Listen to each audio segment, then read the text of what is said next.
Good evening, everyone. It's a pleasure to see some of you again from this afternoon. And for those of you who weren't here this afternoon, it's great to connect with you this evening.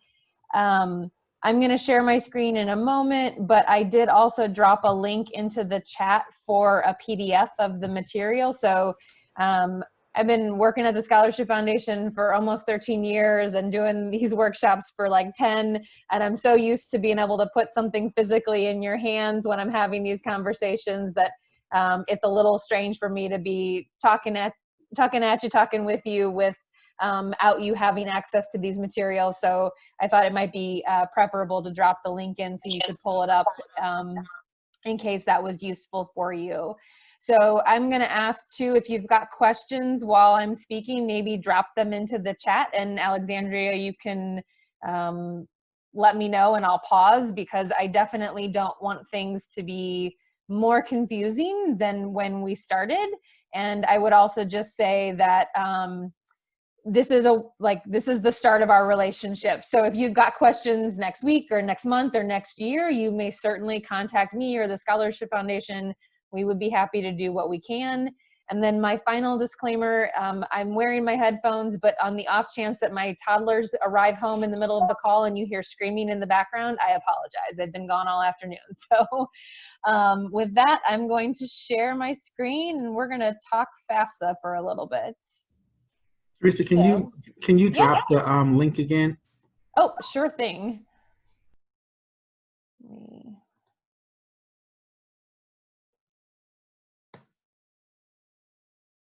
I just did, so hopefully you all can see it now. All right.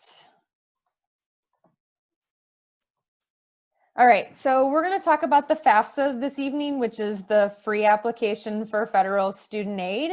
As Alexandria mentioned, it is really one of the most critical, it is the most critical part of the financial aid process for just about any student who's hoping to get money to pay for college.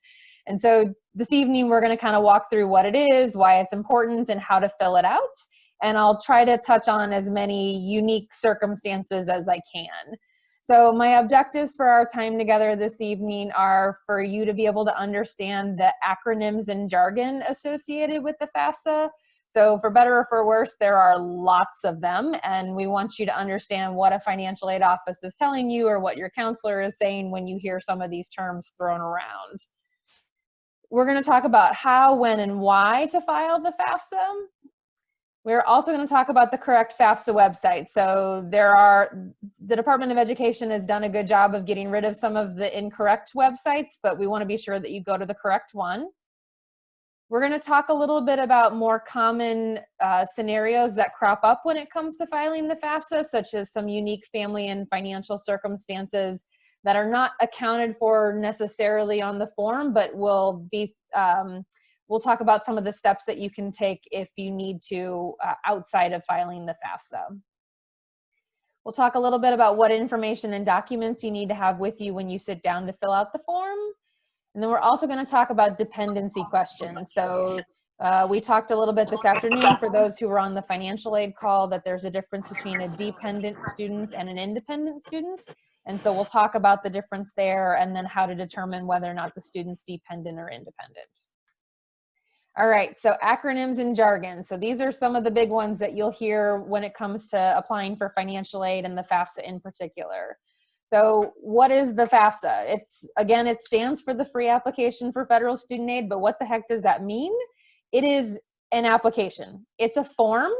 When you hear someone say FAFSA is paying for college, that is not actually true, because the FAFSA is a form. And so at its core, it's a math calculation. The FAFSA takes the information that you input and it calculates something called an expected family contribution, which we will talk about in just a minute. There is no person on the other end who is looking very carefully or closely at the information, trying to very carefully assess how much money a student is going to get for college. It's an algorithm. What is an FSAID? So this is the username and password that is used to log into the FAFSA. It acts as your electronic signature. It is really a critical part to the FAFSA process. And so I know that we talked about that again this afternoon, and Alexandria, do you want to jump in and just tell them again what you said this afternoon about their work for the week? Yes, so on Fridays, we're doing Share Your Work Challenge, where you share anything you learned from this week. So this week, since we're learning about financial aid and the FSA ID, which you're going to need in October, that is the challenge for you all to post and share on Friday that you created your FSA ID for your FAFSA, okay? I will remind you via email and text, but I wanted to announce it today, okay? Cool. So a few things to just know as you sit down to create your FSA ID. It is tied to your social security number. So once you have it, it is yours for life. It's also really, really, really so super important that when you create it, that the information you put on it matches exactly as it does on your social security card. So if you mistype your social security number or your birth date or letters of your name, all of that can cause a headache when it comes to filing the FAFSA. So double check all of those things as you're sitting down to do it. Write everything down. It will also give you the option to link it to a cell phone number, which we highly recommend. Our next acronym is the SAR, which stands for the Student Aid Report. This is essentially the processed summary of your FAFSA. And I'm going to be honest, when I was in college, I had no idea what the Student Aid Report was, but there is a reason why I want you to know that it exists, and I want you to know that it exists because a lot of scholarship providers actually ask for this document as part of their application, including the Scholarship Foundation. So if you are applying for outside scholarships and grants and they ask for this document, I want you to know that it exists, and you can log back into the FAFSA once it's been processed, and you can download it and send it to anyone who's asking. And then our final acronym is the EFC. And so you heard me mention that when I talked a little bit at the top of the slide about the FAFSA. So this is really the core purpose of the FAFSA, is to calculate this number. So EFC stands for Expected Family Contribution. It is what the FAFSA calculates that a family can contribute towards the cost of education for one school year. Most students and families get those numbers back, and it does not feel like an accurate reflection of their ability to pay. And there are some possible steps that a family can take to appeal that to a school. But for the time being, what I want you to know is that that number is going to determine a student's financial aid. And if your student participated on the call this afternoon or not, Alexandria has some materials for me, and I'd be happy to talk to you a little bit more about how EFC determines financial aid eligibility. You're always welcome to contact me. All right, so the how, why, and when of the FAFSA. The how is first you're going to create that FSA ID. So that is really the first step and needs to be done. If you're doing it this week, that's awesome.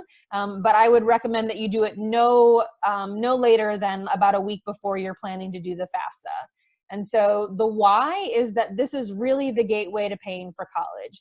If you're not able to file the FAFSA for some reason, I would absolutely invite you to contact the Scholarship Foundation for help on understanding your options. But if you are eligible to file a FAFSA, even if you're not sure what kind of financial aid you're going to qualify for, it's really critical to do this. And so the FAFSA will automatically apply a student to be considered for federal grant aid and federal loans. It will also allow the student to be considered for state grant aid here in Missouri. And a lot of colleges also use the output from the FAFSA to determine eligibility for their aid that they award to students. So really, without a FAFSA on file, it's very difficult to obtain the money that a student needs to pay for college. And your when is October 1st. So the FAFSA opens each year on October 1st. You need to do it every single year. This is not a one-time form. So every October 1st, if you are planning to be enrolled in school the following fall, you want to submit your FAFSA, and you want to submit it as soon after October 1st as you can. We talked a little bit about this afternoon on the financial aid call, but it will just be, in light of the pandemic and the financial circumstances that have resulted for a lot of families in the last few months, it is more important than ever that you file your FAFSA as soon after October 1st to guarantee that you are in line for financial aid as early as possible, because any financial aid that ends up being first come, first serve I anticipate that those dollars are going to be awarded pretty quickly, and you want to put yourself in the best position possible of receiving as much money as you can. All right, so this is our FAFSA website. This is what you would be looking for when you go to submit the FAFSA. You'll see there in the middle that it kind of says start here, or on the right, returning user. They bring you to the same login space, so really you don't need to worry too much if you click on one versus the other. But I do also want to point out that you have the ability to file the FAFSA now via an app on your phone. So if for some reason this fall and we're still not able to be in person the way that we might desire or have been in the past, you would have the option to do it on your phone, which might be as easy as a computer. And so the app is called My Student Aid, and you can get it on Apple or Google Play.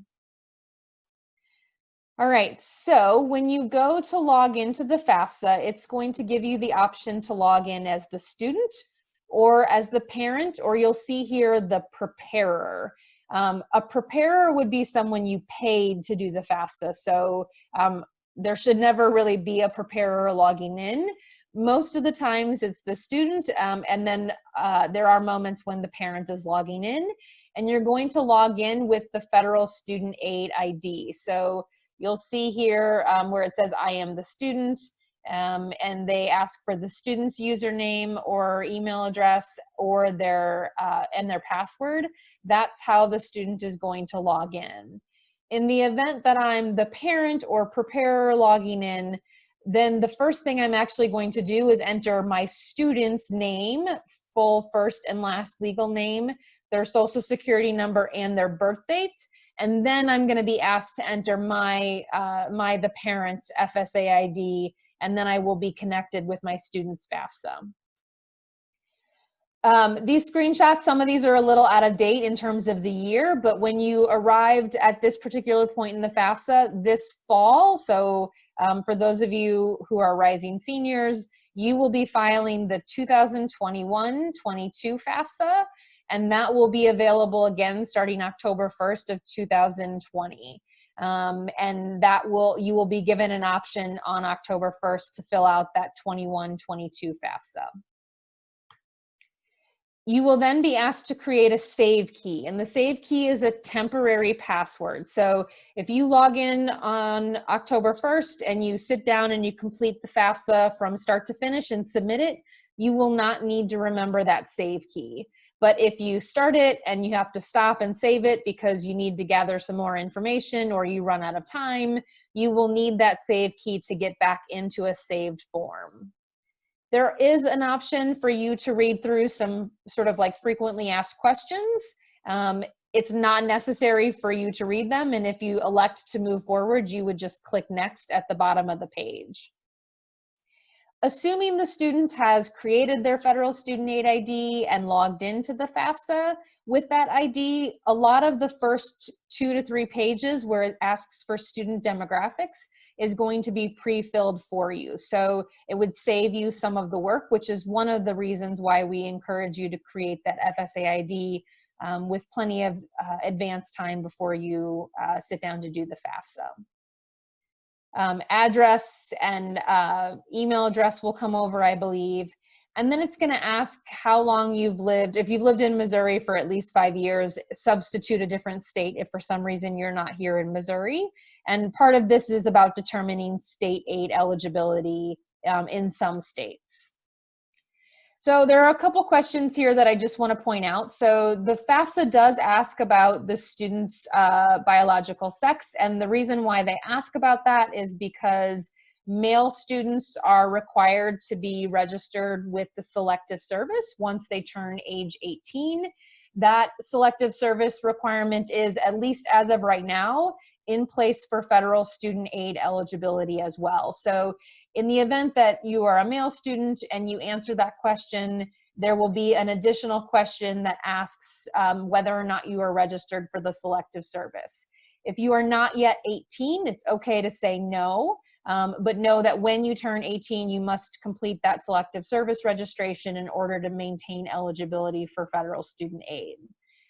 The other thing I just want to point out on this page is it does ask for driver's license number. So the FAFSA is a federal form. It's intended to streamline the financial aid process for students, but there are a couple questions on the form that are like state specific.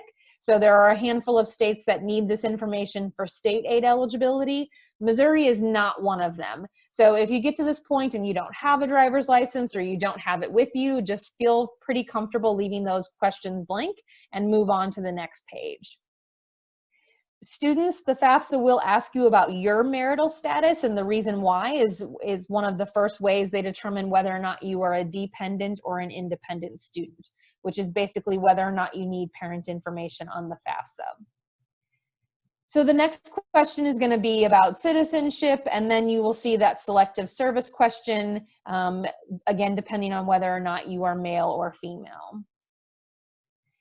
And then it's going to ask some questions about school. So it's going to ask you about what your high school completion status will be when you start college in the 2021-22 school year.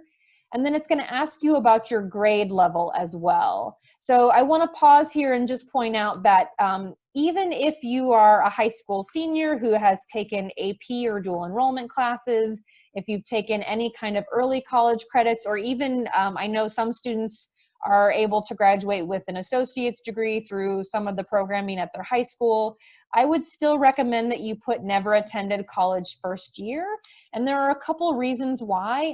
The primary reason is that even if you've been in those programs, you probably have never received federal student aid. But we are also aware that some colleges will not consider students for institutional scholarships for incoming first-year students. So it's just, it might be safest at this point to say never attended college first year, even if you're going to be coming in with college credits that would place you as a sophomore level student. It's then going to ask what degree or certificate you'll be working on. And so for really every high school senior, you will be working on either an associate's degree, a certificate, or a first bachelor's degree. There are other options listed here, including like a doctorate degree, such as like a law or like a professional degree, like a law degree. Even if you know that you're planning to go on to those higher level degrees, or let's say you're planning to do a program like the pharmacy program at St. Louis College of Pharmacy, your first degree, the degree that you would be working on in the 2021-22 school year, is still a first, in this case, a first bachelor's degree. And part of why that's important to point out is that will impact later questions on the FAFSA and will prevent you from being eligible from grant aid that you might otherwise be eligible for. And so you just want to be sure that you're indicating one of those undergraduate credentials. All right, so when you file the FAFSA, you're automatically considered for grants and you're automatically considered for loans, but the FAFSA will ask if you wish to be considered for work study. And so work study is a form of financial aid that allows the student to have a part-time job.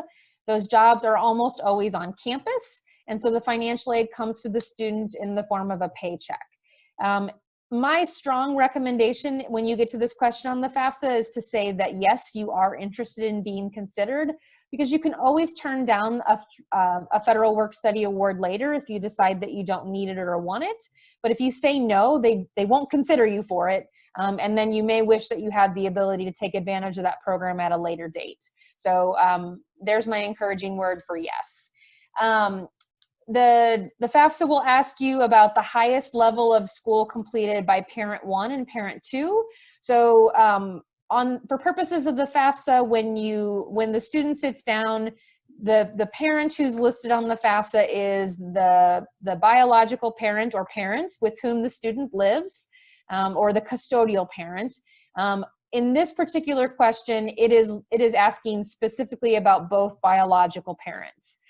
Even if one or both of those biological parents are not currently in the student's life and are not listed on the FAFSA.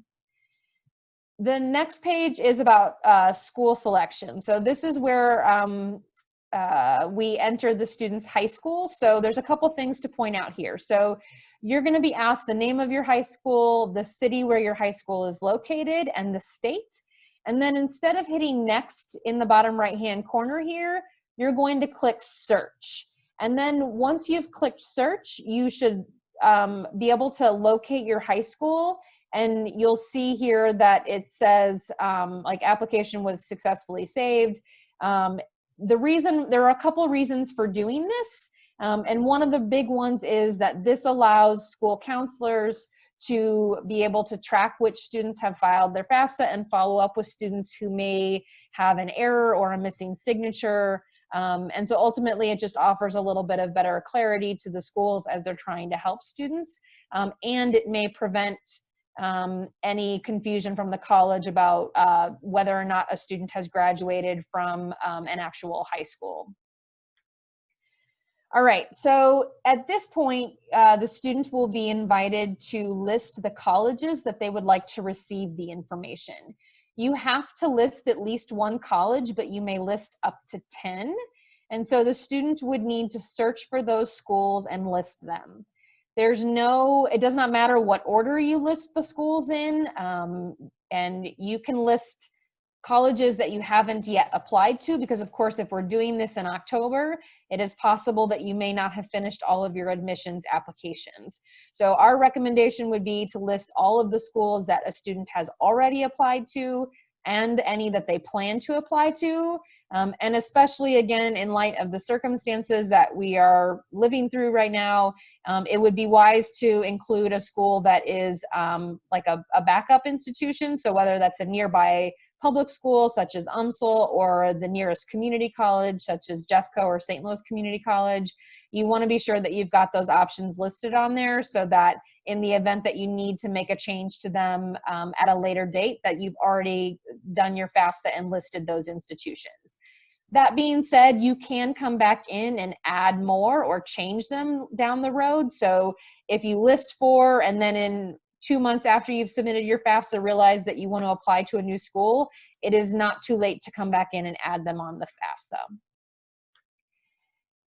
The next question will ask whether or not essentially where the student plans to live. So the options for that would be with parent, on campus, or off campus.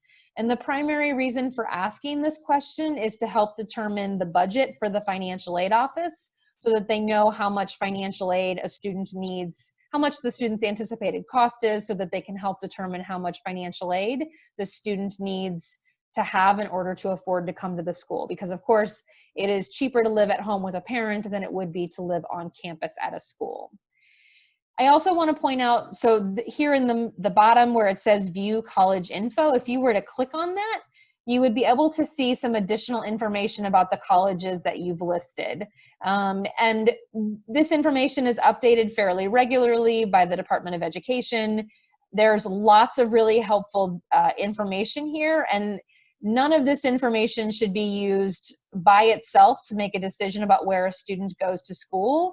But a lot of the information can be useful as part of a bigger decision-making process. And so one of the things that I typically like to point out, and I mean no offense to Kentucky State, but it's worth paying attention to a school's graduation rate. So federal graduation rates are tracked at what's called 150%. And so what that means in the context of a four-year school like Kentucky State is that the graduation rate that we see is the percentage of students who start as first-time, full-time freshmen and graduate in 6 years or less. So typically what I encourage students to think about is it's not that I can't go to a school with a graduation rate that may be on the lower side. I need to think about what I need to do as a student at any school to graduate as close to on time as possible, because any extra time spent at school is more out of pocket in tuition and fees. It is likely more student loans, and it's less in earning potential because I'm not in the workforce earning. And so I just like to point that out in case it's helpful information for you to look at as you're making your decisions. Dad, do you want me to keep the computer open? All right. So let's talk a little bit about dependency status and special circumstances. So we've already referenced a few times that the FAFSA considers a student to be either dependent or independent. So dependent students are required to provide parent information. Independent students are not. And so the screenshots actually, these screenshots are a little dated at this point. It's a little bit of a different view these days than what you see listed here on the PowerPoint. But essentially, it's going to ask the student some of the following questions. So it's a student has to be either 24 years of age, married, be working on a master's or a doctorate program, have a child of their own that they provide more than 50% of the financial support for, have other dependents that they provide more than half of the support for. And then you'll see this checklist here. So are they on active duty? Are they a veteran? Are they either in foster care or a ward of the court or the state? Are they emancipated or in court-ordered legal guardianship? And then there's a question down here that asks about whether or not a student is homeless or at risk of being homeless. And so all of those questions are getting at whether or not a student needs to provide parent information or not. So in this example, the way I have filled this out here, if I answer all of these questions no, and I say none of the above and no to this question, I am categorized as a dependent student and I would be expected to provide information for a parent. If I answer yes to one of them, only one, I would automatically be considered independent and I would not need to provide parent information on the FAFSA.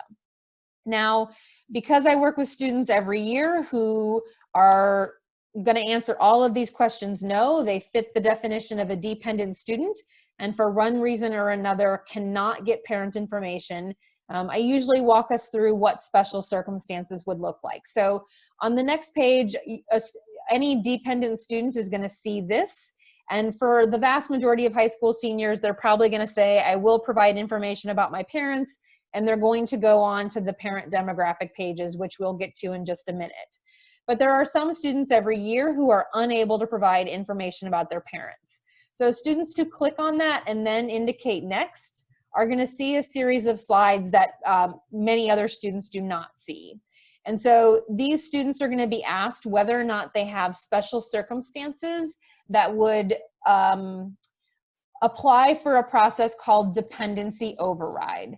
And so a dependency override essentially is a petition to the college, not to federal student aid or the Department of Education, but to an individual college to say, yes, I understand I meet the definition of a dependent student, but I am unable to provide information about my parent. Will you please override my status as a dependent student and allow me to be considered independent? And so there are some circumstances that are more commonly used for a dependency override. So students who may have an incarcerated parent, if a student has left a home due to abuse or neglect, and probably the one that we see most commonly is students who are in what are essentially informal guardianship arrangements. They've lived with another relative for an extended period of time, but there is no court documentation to grant that family member or family friend or whomever legal guardianship. But the student sometimes may not have any communication with their parent and sometimes has not had communication with a parent for a very long period of time. Those circumstances are typically grounds for a dependency override, and I would be happy at any point to help someone better understand what steps to take and how to support you. But there are other circumstances that are not considered to be a special circumstance on the FAFSA. So simply not living with the student's parents, the parents not providing financial support or saying they will not provide financial support for college, parents who don't claim their students as dependent on a tax return, or simply not being willing or able to provide information on the FAFSA, those in and of itself are not grounds for a dependency override. And so those students, in the event that they find themselves in that position, are typically navigating a very complicated process to get financial aid to pay for school. So once a student has looked through that, they can determine, okay, yes, I will provide information about my parents, or I believe I have a special circumstance and I'm unable to provide parent information, or I don't have a special circumstance, but I'm still not able to provide information about my parent. And then depending on how they answer that, they would be given some additional instructions. But we're gonna go back to anticipating that we're providing information about parents. So for you'll see at this timeline at the top, so it says student demographics, and now it says parent demographics, and it says on this little blue banner here, parent information. And so that's how we know we're entering information about the parent. And so it's gonna ask first about the marital status of the parents. And I wanna point out that there are a couple things here to be mindful of. So for purposes of the FAFSA, the student is reporting the information of their custodial parent, and they're looking for the parent who has physical custody. So who does the student live with more than 50% of the time? So if in the event that my parents were never married or are divorced or separated, if the parent that I live with is remarried, then my parent and my step-parent become both of my parents on the FAFSA. So step-parents can be counted if they are married to the parent with whom the student lives. So you'll see marital statuses would include married or remarried. It also includes divorced or separated, widowed, never married, and then it also includes an option for unmarried but living together.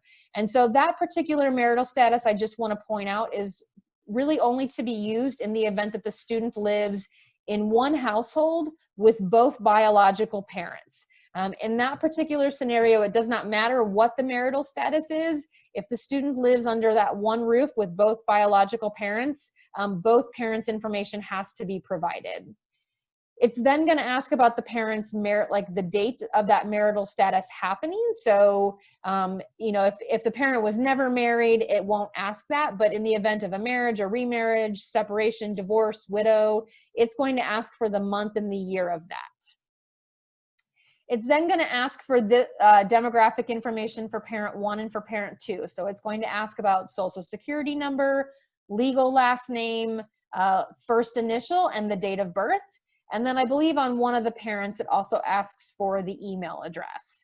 And so it's really important to remember which parent you put as parent 1 and which parent you put as parent 2, because this will be instructive when you get to the signature page and you need to be sure that the ID matches up with the parent, with the appropriate parent that you've listed on the FAFSA.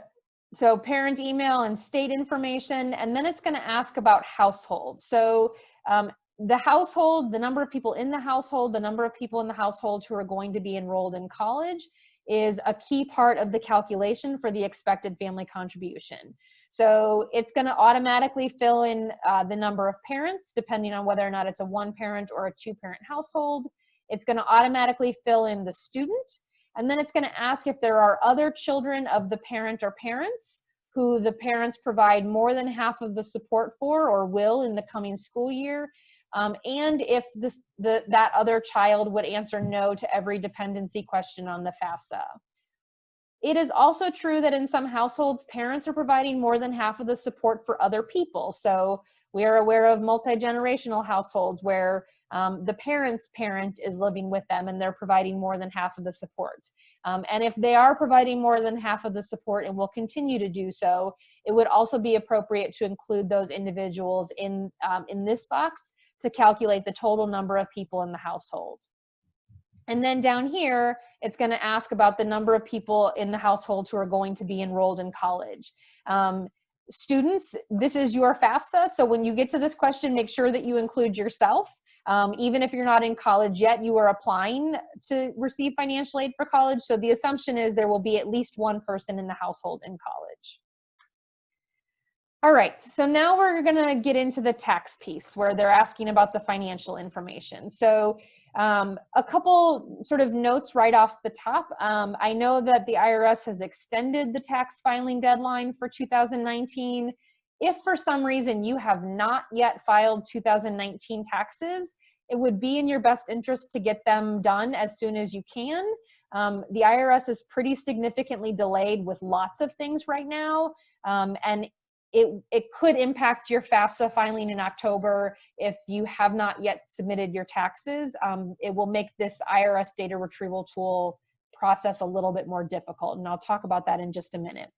So it's going to then ask about the tax, oops, I think I went, okay.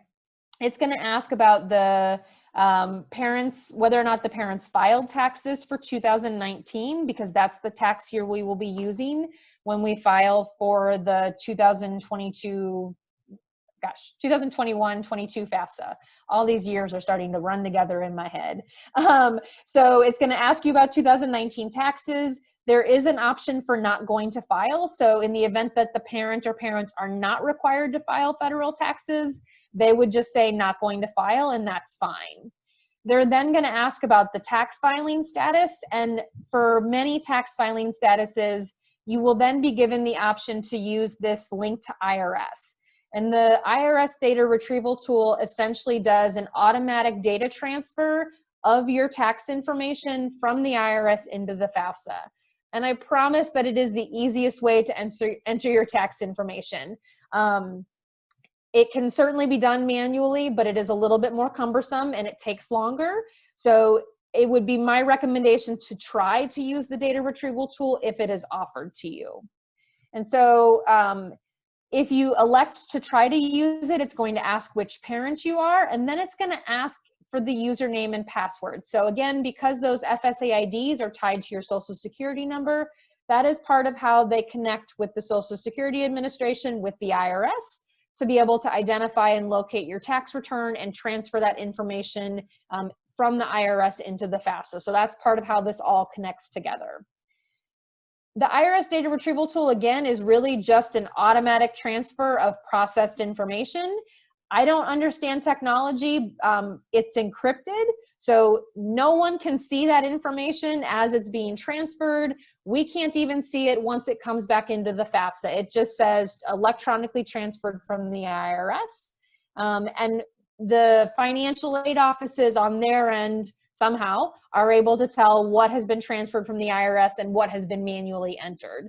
And so in the event that it's been transferred from the IRS, it will just save you the possibility of needing to get tax documentation for verification, which especially right now is a huge win. It is not required, however, so if you're unable to do it or you elect not to, that's okay. You would have other ways to get your tax information into the FAFSA. The benefits really, again, are in the event that you're selected for verification, which is essentially the process where the schools ask you to verify that the information on the FAFSA is correct. Having done the data retrieval tool will reduce or eliminate the need of having to get tax documentation from the IRS. And as the IRS is currently not mailing out any of those documents, I can tell you that it's beneficial that families have access to the data retrieval tool, because those who do not right now are really struggling to get the information that they need from the IRS to go through verification with their colleges. And again, if you can't transfer the data, fingers crossed, at a minimum, the IRS will start mailing tax transcripts again soon. But that is oftentimes what a financial aid office asks for if you're unable to use the data retrieval tool. And again, the information is encrypted, so you cannot see it once it transfers, but that also means it's not possible to update or edit any of the information because you can't see it. It's uneditable. And then just to kind of conclude on the data retrieval tool, there are some tax filing statuses who just as of right now cannot use it. So if you were a married tax filer who filed a separate return, you are unable to use the data retrieval tool. If you filed your taxes jointly for 2019, but in the meantime have divorced, separated, or been widowed, you are also not able to use the data retrieval tool. And then if the student has both parents living together, but they're not married, then they would also not be able to use the data retrieval tool. So in all of those circumstances, tax information needs to be manually entered. The other group that usually cannot do the data retrieval tool is anyone who's encountered fraudulent activity with their tax returns and has a PIN number from the IRS for tax filing purposes. But assuming the data retrieval tool works, pretty much everything on the next few slides that you're going to see is going to be automatically transferred in. It's going to transfer in the adjusted gross income, In a one-parent household, it's going to transfer in the wages. In a two-parent household, no matter what, you're going to have to manually enter that information. So it is helpful, even if you're able to use the data retrieval tool, to have W-2s and 1099s nearby, just so that you can add that up for each parent and enter that manually. It's going to enter in the amount of income tax. It's going to enter in the number of exemptions. And you'll see here on this slide a whole bunch of things that probably some of them you may not even know what they are. And a lot of families may not even have these, but it's going to transfer over every line, even if what they transfer over is zero. So again, it's going to save you a lot of time and not having to answer a lot of questions. It's then going to ask about child support. So it's going to ask about child support paid, child support received. So you'll see these on two different slides. The other one that we typically have to manually enter that comes off of the W-2 is this middle question right here, which is payments to tax deferred pension or retirement savings. So in the event that you have anything withheld from your income pre-tax, basically, to a retirement account, you would need to enter that amount here, and you would find that on your W-2. And it gives you some pretty clear instructions on which codes to include and which ones not to include. All right, so the final piece on parent financial information.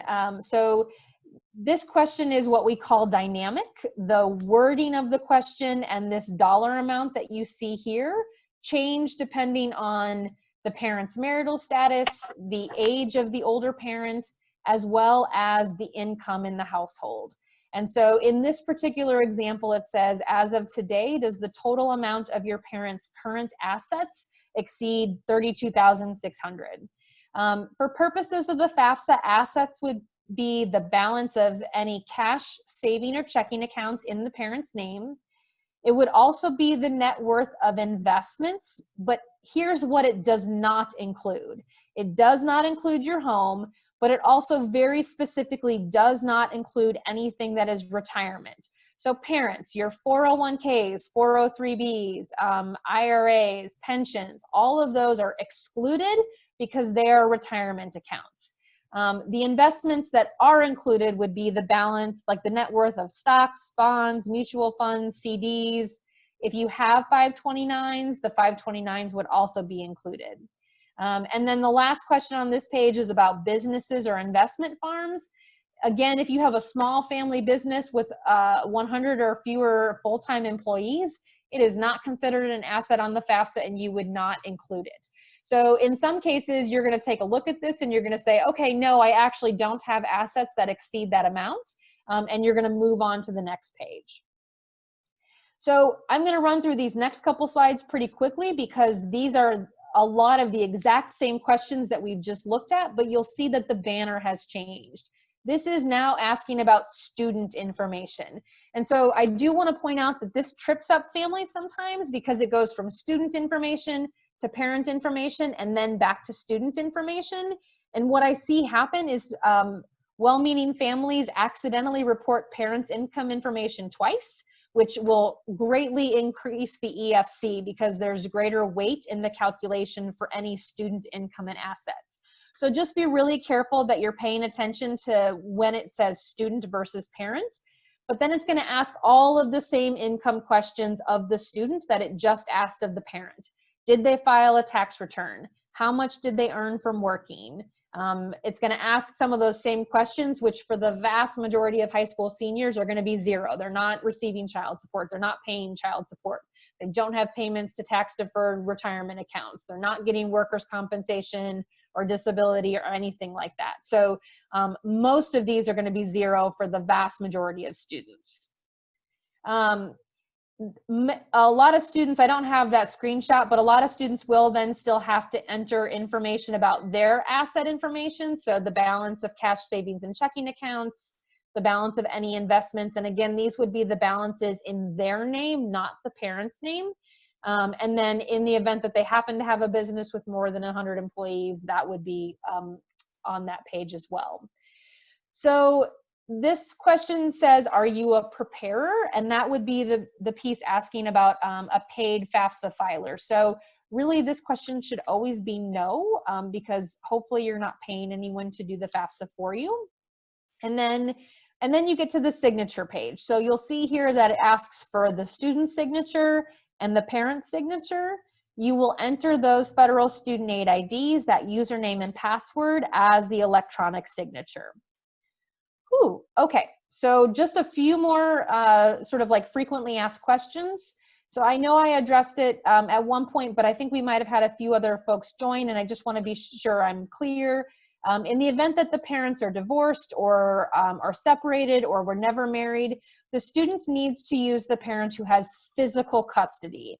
So it really doesn't matter what a divorce decree says, it matters who the student lives with. And they're going to look at the parent that the student has lived with more than 50% of the time. And if that parent is remarried to someone other than the student's other biological parent, the step parent's information is also required on the FAFSA. 529s, this is something that we get asked about with some frequency these days, as they're a little bit more common than they used to be. So parents, in the event that you have a 529 for your student, it is always the asset of the parent, even if, so whether it's the parent who's the owner or the student who's the owner, it is always the asset of the parent. The only exception would be if it's like a grandparent owned 529, it's not reported on the FAFSA at all. If you have multiple children, parents, all of the values of all 529s would be included as your asset because it's the parent's asset. So that is one thing to be mindful of. And then just to be really, really clear, because this happens every year as well, students may only report information, they may only report a parent or someone as a parent who is actually their biological or adoptive parent. They should not report income information for a grandparent, an aunt, or anyone else. If the student is not able to access a biological or adoptive parent's information, then they should either be pursuing a dependency override or determining whether or not they are automatically an independent student. If you're thinking, okay, that's great, but I'd still like help, there's help text for every single question on the FAFSA, and really it's pretty useful help text. They go in depth and really direct you where to go. You can also contact the Federal Student Aid Information Center. I've included their 1-800 number, but they also have a live chat function, and that is actually my preferred way to chat with them. It usually is a little quicker in my experience, and I can save those conversations. So in the event that I've got a sticky situation, I have documentation from Federal Student Aid about why I advised a student to do something, and the student has documentation for their college about why they did something the way that they did. The Scholarship Foundation offers free FAFSA assistance. As it currently stands, we expect that most of our work this fall will continue to be done virtually. So you would certainly be welcome to contact us to schedule a virtual appointment or to work over the phone. And I usually have information here that the Missouri Department of Higher Education has what's called FAFSA Frenzy. Those dates for this year have not yet been published, and I'm also unclear yet if those will happen in person or in other formats, but we will be sure to send that information to Wyman and ask them to share it with you once that information has been finalized. This is the checklist for the 2021-22 FAFSA. So tax returns for 2019, W-2s, those federal student aid IDs, social security numbers, birth dates, and you may again need the balance of cash, savings, and checking accounts. I've got those dependency status questions again, just so you can look through them in sort of a clearer list. And again, this information is all in the workbook that was linked in the chat earlier, and I can send it again if you need me to. And I think that's it. So that was a lot in like 50 minutes. And I appreciate you all for sticking with me. I'm gonna stop my screen so I can see some of your faces and then answer any questions that you all have.